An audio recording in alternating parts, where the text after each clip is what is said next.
पीयूष जी, आपका अभिनंदन है। हमारे साथ केंद्रीय मंत्री पीयूष गोयल हमारे साथ मौजूद हैं। पीयूष गोयल साहब, कुछ देर पहले कपिल सिब्बल हमारे साथ एक्सक्लूसिव और लाइव थे। उन्होंने बोला कि मैंने उनसे पूछा कि आपका हाल क्या है। उन्होंने बोला मेरा हाल वैसा ही है जैसा बजट का हाल है, जैसा अर्थव्यवस्था का हाल है और जैसा किसानों का हाल है। आप एक लाइन में इस बजट को कैसे देखते हैं? आमिर जी, सर्वप्रथम तो मैं माननीय प्रधानमंत्री नरेंद्र मोदी जी और वित्त मंत्री निर्मला सीतारमण जी को बधाई दूंगा कि इतना बढ़िया बजट, जिसको मैंने कई जगह से फीडबैक लेने की कोशिश की तो लगभग सभी ने कहा ये 10 आउट ऑफ 10 बजट है। इतनी अच्छी डायरेक्शन देता है, इतनी पारदर्शिता दिखाता है और देश का मनोबल, देश का आत्मविश्वास बढ़ाने वाला बजट निर्मला जी ने आज देश के समक्ष पेश किया। एक पूरा पॉजिटिविटी का वातावरण, उत्साहजनक वातावरण आज पूरे देश में देखने को मिल रहा है। कपिल जी की हालत तो आप और मैं क्या, पूरा देश देख रहा है। कांग्रेस पार्टी की हालत आप उनको पूछ के क्यों शर्मिंदा कर रहे हैं? उनकी हालत जो है, उन्होंने वो 23 मेंबर्स ने अपने पत्र लिख के ही अपनी हालत पार्टी की और अपने स्वयं की बता दी थी। तो स्वाभाविक रूप से आज वो बड़े लाचार महसूस कर रहे होंगे कि हर ओपिनियन पोल बता रहे कि प्रधानमंत्री नरेंद्र मोदी इस देश के सबसे लोकप्रिय, सबसे विश्वास प्राप्त करने वाले नेता हैं। पूरा देश समझ रहा है कि कोविड महामारी से लड़ने में प्रधानमंत्री मोदी जी ने जो नेतृत्व दिखाया, जो दूरदर्शिता दिखाई, उसका पूरा विश्व आज सराहना कर रहा है और पूरे देश का आज मनोबल बहुत ही मजबूत है कि देश आगे बढ़ने से कोई रोक नहीं सकता। ये बजट और इसके पहले जो अलग अलग किश्तों में 5 बार मिनी बजट्स पेश किए गए, ये 6 के 6 अंग मिला के एक होम रन करते हैं, एक सिक्सर के रूप में क्रिकेट की भाषा में इस देश ने देखे। पूरा देश उत्साहित है और देश आगे तेजी से दौड़ने के लिए तैयार हो गया है। देखिए, एक सवाल, मिडिल क्लास को उम्मीद थी कि इस बार उनको कोई राहत मिलेगी, लेकिन सरकार का कहना है कि कोरोना के इस वक्त में, जब लॉकडाउन की स्थिति थी, कोई टैक्स ना लगना भी बड़ी राहत है। आप इसके बारे में क्या कहते हैं?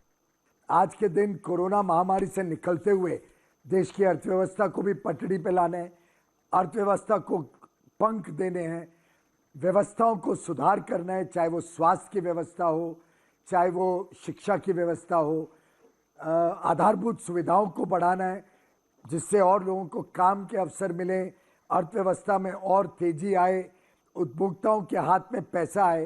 तो अलग अलग क्षेत्रों में, चाहे वो रेलवे हो, रोड्स हो, बिजली का क्षेत्र हो, पानी का क्षेत्र हो, हर क्षेत्र में, स्वास्थ्य की सुविधाओं का क्षेत्र हो, इतनी बड़ी छलांग जो इस बजट के माध्यम से प्रधानमंत्री जी ने रखी है, निर्मला जी ने रखी है, मैं समझता हूँ देश को तेज गति से आगे बढ़ाने में उसका बड़ा योगदान रहेगा। इसमें हम सब मध्यम वर्गीय लोग भी अपनी आहुति दें अपने टैक्स के माध्यम से। मैं समझता हूँ आज देश का जो सोचने का ढंग है, हम सब इसको एक अपना योगदान, अपनी आहुति के रूप में देखते हैं कि टैक्स जब हम पे करते हैं तो शायद किसी गरीब महिला के घर में इससे टॉयलेट जाता है, चूल्हा जाता है, शायद किसी गरीब का घर बनता है, शायद किसी विद्यार्थी के स्कूल की सुविधाएं सुधरती हैं, शायद कोई हॉस्पिटल में इससे और अच्छी सुविधाएं मिलेंगी। तो एक प्रकार से ये टैक्स पेयर्स के दिए हुए टैक्स के पैसे पे ही इस देश को आगे बढ़ाने का काम करने में सहूलियत बनती है और उसका टैक्स पेयर का आत्मसम्मान भी बढ़ता है कि वो इस देश की प्रगति का एक हिस्सा बने। क्या आपको लगता है कि इस बारे बजट के अंदर, हालांकि पिछले 6 साल में फिस्कल प्रूडेंसी को मेंटेन करके चला इस सरकार ने, इसमें कोई दो राय नहीं है, आपने भी एक बजट को प्रस्तुत किया था, मैं आपसे ये जानना चाह रहा हूं, उम्मीदें बड़ी हैं क्योंकि आत्मनिर्भर भारत की हम बात कर रहे हैं कि भारत की स्थिति अपनी स्वयं से बहुत मजबूत हो, लेकिन कहीं ना कहीं विदेशी कंपनियों के साथ एक बड़ा कंपटीशन रहता है। क्या आपको लगता है कि इस बजट में ऐसी कौन सी चीज है जिसने भारतीय कंपनियों को एक बड़ी राहत दी है, यानी एक बूस्टर डोज दी है जिसकी आवश्यकता थी? जैसा मैंने अभी थोड़ी देर पहले बताया, इस बजट को आप आइसोलेशन में नहीं देखिए जी। कोविड की महामारी के समय मई से ही लेके लगातार माननीय प्रधानमंत्री जी ने अलग अलग कदम उठा के इस देश को आत्मनिर्भर भारत बनाने के और कई सारे कदम लिए हैं। कॉर्पोरेट टैक्स रेट ऑलरेडी इतना कम कर दिया है कि कंपेरेबल जो इकोनॉमीज है, इमर्जिंग मार्केट है, साउथ एशिया की अलग अलग देश है, उसमें हमारा शायद आज सबसे कम टैक्स रेट है। साथ ही साथ आत्मनिर्भर भारत के तहत भारत के उद्योग जगत को और बल देने के लिए लगभग 2 लाख करोड़ रुपए के प्रोडक्शन लिंक्ड इंसेंटिव स्कीम्स की घोषणा करी गई है, जिसको ऑपरेशनलाइज किया जा रहा है। आप जानते हैं मोबाइल फोन में कैसे तेज गति से भारत में मैन्युफैक्चरिंग में वृद्धि आई है। ऐसे ही अलग अलग sectors, medical devices, pharma, lithium iron batteries, बहुत सारे क्षेत्र हैं, ऑटो पार्ट्स, टेक्सटाइल्स, अलग अलग क्षेत्र को और मजबूती देने के लिए समय समय पे हमने स्कीम्स, योजनाओं की घोषणा की है। तो आप जब पूरे परिप्रेक्ष्य में देखें तो ये 6 के 6 जो बजट्स, मिनी बजट्स आए हैं और आज का जो एक फाइनल जिसको कहते हैं ग्रैंड फाइनाले आया, इन सबको देखते हुए आज भारत का आत्मविश्वास भी बढ़ा है और मेरा पूरा विश्वास है कि इससे बड़े रूप में भारत में उत्पादन बढ़ेगा, उत्पादन के स्रोत बढ़ेंगे, निवेश आएगा और इस निवेश के कारण भारत में काम करने के अवसर हमारे युवा युवतियों को बड़े रूप में मिलेंगे। एक आरोप कांग्रेस का है कि ये जुमलेबाजी वाला बजट है। शिवसेना भी कह रही है कि इससे निराशाजनक बजट कभी पेश नहीं हुआ। क्या आपको लगता है कि किसानों के लिए जो उम्मीद की जा रही थी वो नहीं हो पाया, इसलिए इनको निराशा लग रही है, या फिर इनकी पॉलिटिकल सोच ऐसी है? मैं समझता हूं कि कांग्रेस और शिवसेना इसलिए हताश हो रही होगी कि इतना अच्छा बजट जिसको देश भर में लोगों ने सराहना की हो, अगर इस प्रकार के बजट प्रधानमंत्री मोदी जी देते जाए तो जो ऑलरेडी उनकी आज लोकप्रियता चरण एकदम ऊंचे स्तर पर है, आज लगभग पूरा देश प्रधानमंत्री मोदी जी के ऊपर विश्वास करता है, उनके नेतृत्व का बड़े रूप से सराहना करता है। अगर इसी प्रकार से तेज गति से प्रधानमंत्री एक के बाद एक ऐसे कदम उठाते रहे जो उनको और लोकप्रिय करे, तो शायद कांग्रेस और शिवसेना को चिंता है, उनकी वेरी सर्वाइवल, उनकी एग्जिस्टेंस की चिंता शायद उनको आज दिखने लगी है।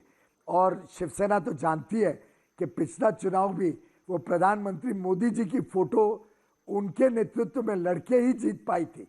कांग्रेस ने अपना हाल देख लिया 2 चुनावों में किस, लेकिन राहुल गांधी तो अभी भी नहीं रुक रहे। राहुल गांधी कह रहे हैं कि गरीबों के हाथ में देने की जगह मोदी सरकार ने भारत की संपत्ति अपने पूंजीपति दोस्तों को देने की तैयारी कर ली है। ये उनका कहना है, ये उनका ट्वीट है अभी कुछ देर पहले का।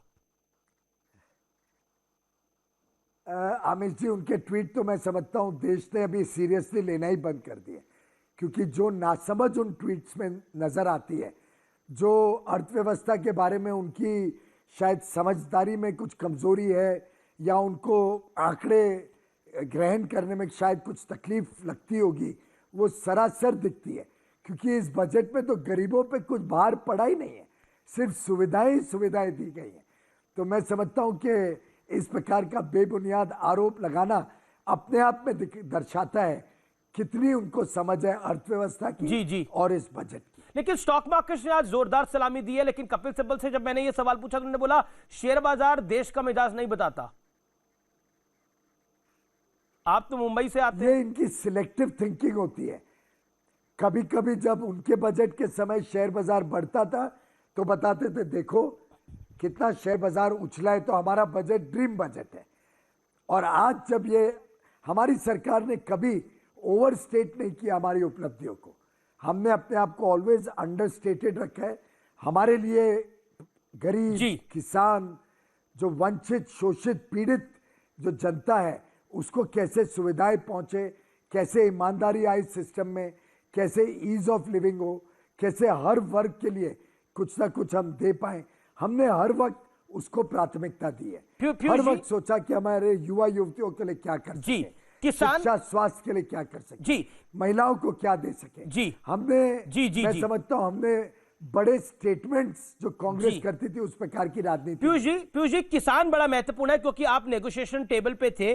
क्या आपको लगता है किसानों, प्रधानमंत्री ने भी मन की बात में बोला कि हम एक कॉल अवे हैं, क्या आपको लगता है, एक कॉल दूर है, क्या आपको लगता है कि किसान आंदोलन अब, क्योंकि जो 26 जनवरी को तांडव हमने देखा इस पूरे दिल्ली के अंदर, क्या लगता है उसके बाद किसान आंदोलन अपनी उस दिशा पे है जिसपे वो शुरू हुआ था, या आपको लगता है कि सरकार अब बात करेगी? क्योंकि राकेश टिकैत भी बार बार ये कह रहे हैं कि सरकार से मैं बात कर लूंगा तो मैं, हो सकता है स्थिति कुछ हो जाए काबू। क्या कहना चाहते हैं आप?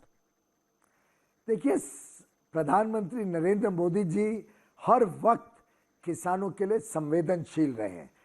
उनकी मंशा है कि किसानों का आय बढ़े, उनकी मंशा है कि किसानों के बच्चों को किसानी में रुचि बढ़े, उनकी मंशा है कि किसानी क्षेत्र में कैसे वृद्धि हो, कैसे उनका जीवन स्तर सुधरे, और लगातार उन्होंने किसानों के लिए और किसानों के भविष्य को सुधारने के लिए कई सारे कदम। पर ये जो किसानों का आंदोलन है, इसका सॉल्यूशन क्या है पीयूष जी? एक साथ इतनी बड़ी सुविधा इस देश में किसानों को आज के पहले कभी नहीं दी गई है। जहां तक आंदोलन की बात है, दुर्भाग्य से कुछ भ्रम फैलाए गए, कुछ लोगों को, किसानों को गलत फहमियों में डाला गया कि आपकी जमीन चली जाएगी या एमएसपी व्यवस्था नहीं रहेगी, जबकि सच्चाई ये है, और हमने बार बार दोहराया है, कि इन कानूनों में कोई कमी नहीं है। ये सभी कानून किसानों को और एक पर्याय देते हैं, पुरानी सभी चीजों को बरकरार रखते हुए। एमएसपी की जो खरीद है वो पहले की तरह निरंतर चालू रहेगी, और आज तो आंकड़े देश के समक्ष रखे हैं। पर हमारे कार्यकाल में आप और नरेंद्र सिंह तोमर रहते हैं, वो डबल हुई है। अब रास्ता क्या? अपनी बात पूरी करने जी। हमने एमएसपी को बरकरार रखा, पुरानी सब सुविधाओं को बरकरार रखा, किसानों को एक और पर्याय दिया जिससे अगर वो चाहे स्वेच्छा से, कोई उनको जबरदस्ती नहीं कर सकता है, वो ये पर्याय भी इस्तेमाल कर सकते हैं। ये पूरी चीज उनकी स्वेच्छा से है, कोई जबरान नहीं है। उनकी जमीन पे कोई आंच नहीं आ सकती। कानून स्पष्ट है कि किसी हालत में किसान की जमीन नहीं जा सकती। कोई इस देश में ऐसा कानून नहीं है जो किसान की जमीन को छू भी सकता है। मैं समझता हूं ये भ्रम दूर हो जाएंगे। आज एफसीआई को जो बड़े रूप में कब तक आपको लगता है बजट में दिया है, आपको लगता है कब तक नतीजा निकलेगा? इस डेडलॉक का नतीजा कब तक निकलेगा? हमने एक बहुत अच्छा प्रस्ताव किसानों के समक्ष रखा है। मैं चाहूंगा कि किसान उस प्रस्ताव पे विचार करें। किसान उस प्रस्ताव में अगर उनको कुछ और सुझाव देने हैं वो लेके हमसे बातचीत करें। हमारा द्वार 24 घंटे खुला है। पर पीयूष जी, उस पर तो वो विचार नहीं कर रहे, वो कह रहे निरस्त करिए कानून, रिपील करिए लॉस को, वो तो कह रहे निरस्त करिए।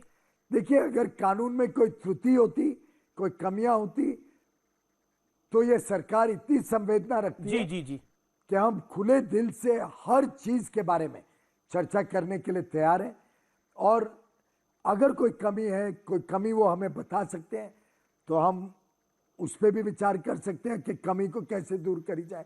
कानून भारत की संसद में पारित हुए हैं, कानून देश भर में लागू हो चुके हैं, कानून देश भर के किसानों को लाभ देते हैं। टेम्परेरी हमने सस्पेंड भी कर दिया, किसानों को सम्मानित करते हुए कि चलो अभी सस्पेंडेड है।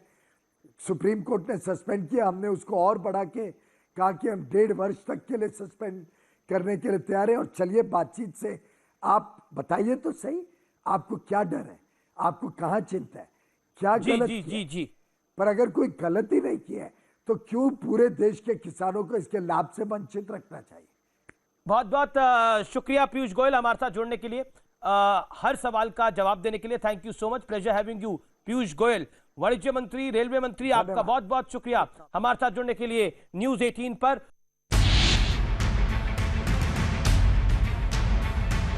हुआ ठप, आउटडोर हुआ बेकार, टीवी ही दे रहा है विज्ञापन को तेज रफ्तार।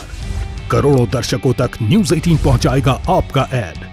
न्यूज 18 की टीम दमदार बनाएगी आपका ऐड शानदार। जल्दी कीजिए, कहीं छूट न जाए ये सुनहरा मौका। हमें मेल करके उठा लीजिए बड़ा फायदा। ये स्पेशल ऑफर है अगले 15 दिनों तक। साथ ही मिलेगा हमारी वेबसाइट पर प्रमोशन। आज ही मेल करें adsales@nw18.com पर। न्यूज 18 इंडिया, आपका पसंदीदा नेशनल न्यूज चैनल, उपलब्ध है डिश टीवी के चैनल नंबर 663 और D2H के चैनल नंबर 306 पर। कोरोना की हर खबर देखते रहिए न्यूज 18 इंडिया पर। भैया राम राम नमस्कार। बाहर ना जाना, कुछ बता रहे हैं, रहना। कुछ चेता रहे हैं। तो आपने लॉकडाउन के दौरान देखा कि हम क्या कर रहे हैं। कोरोना काल में लोग एक दूसरे को समझा रहे हैं। बड़े बड़े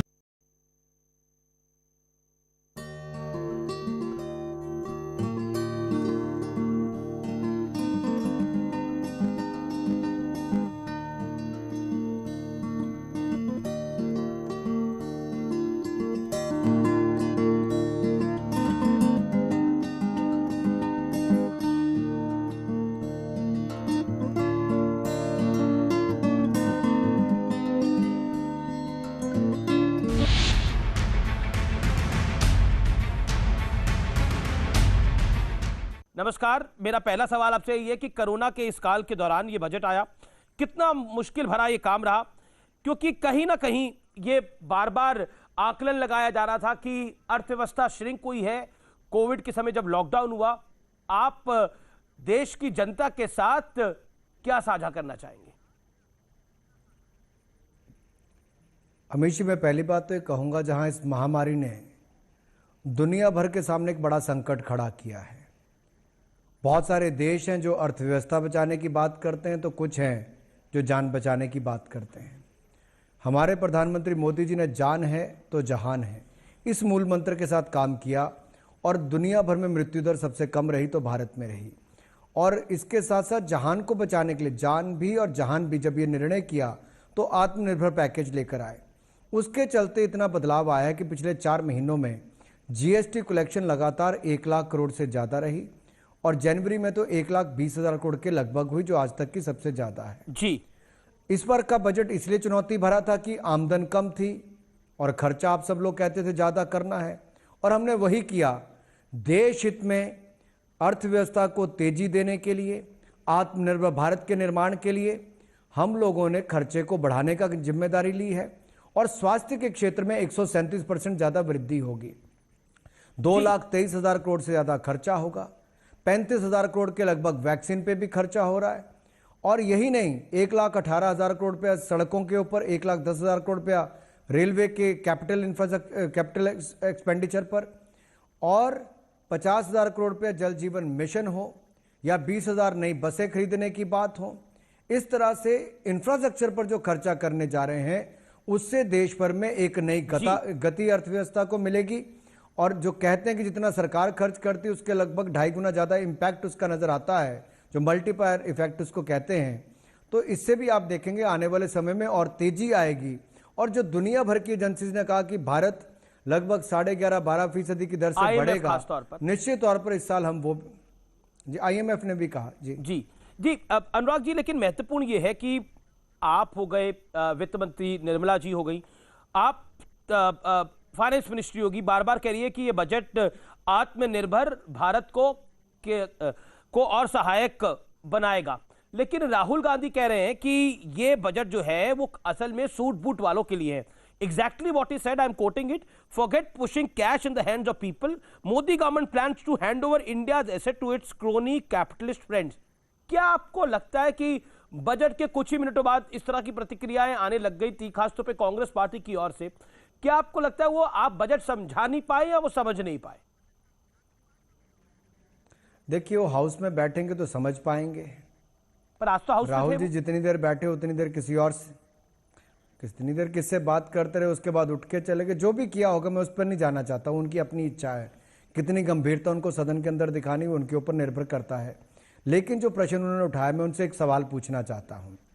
मनरेगा में 73,000 करोड़ हम खर्च करने जा रहे हैं, कांग्रेस 30,000 करोड़ खर्च करती थी। ये किसके लिए है? गरीब के लिए, मजदूर के लिए है। PM किसान निधि हमने 1,10,000 करोड़ रुपये किसानों को सम्मान निधि के रूप में दी। किसके लिए? किसान के लिए। इस बार हम 65,000 करोड़ का और प्रावधान करके चल रहे हैं। यही नहीं, ये 20,000 बसें खरीदेंगे किसके लिए? गरीब आदमी के लिए, जिसको पब्लिक ट्रांसपोर्ट अच्छा मिलेगा। ट्रेन पे 1,10,000 करोड़ खर्च करेंगे किसके लिए? हिंदुस्तान के गरीब आदमी के लिए। और यही नहीं, सड़कें अच्छी किसके लिए बना रहे हैं? हिंदुस्तान के लोगों के लिए। इसमें किसको कौन क्या देने जा रहा है? आखिरकार राहुल गांधी जी के पास कोई अच्छा विकल्प है तो देश के सामने रखना चाहिए केवल रोना रोने से क्या होगा? राहुल गांधी जी की सरकार के समय फ्रेजाइल 5 इकोनॉमीज में भारत आता था, यानी कि दुनिया भर की जो 5 सबसे खराब अर्थव्यवस्थाएं जो कभी भी मर सकती थी, गिर सकती थी, उनमें से एक भारत का नाम था। और उन अर्थव्यवस्थाओं में उसी अर्थव्यवस्था भारत को जब मोदी जी ने आकर संभाला तो दुनिया के 11वें नंबर से लेकर 6वें नंबर की अर्थव्यवस्था बनाकर खड़ा कर दिया। और हम अगले 4-5 वर्षों में भारत को $5 ट्रिलियन इकोनॉमी बनाने जा रहे हैं। देश के किसानों की आय को दुगना 2 साल में करने जा रहे हैं। देश के किसानों को लागत प्लस 50% मूल्य हमारी सरकार ने दिया है। देश में ग्रामीण स्तर पर गरीबों के लिए आयुष्मान भारत योजना हम लेकर आए। अब उसमें प्रधानमंत्री आत्मनिर्भर स्वस्थ भारत योजना हम लेकर आ रहे हैं।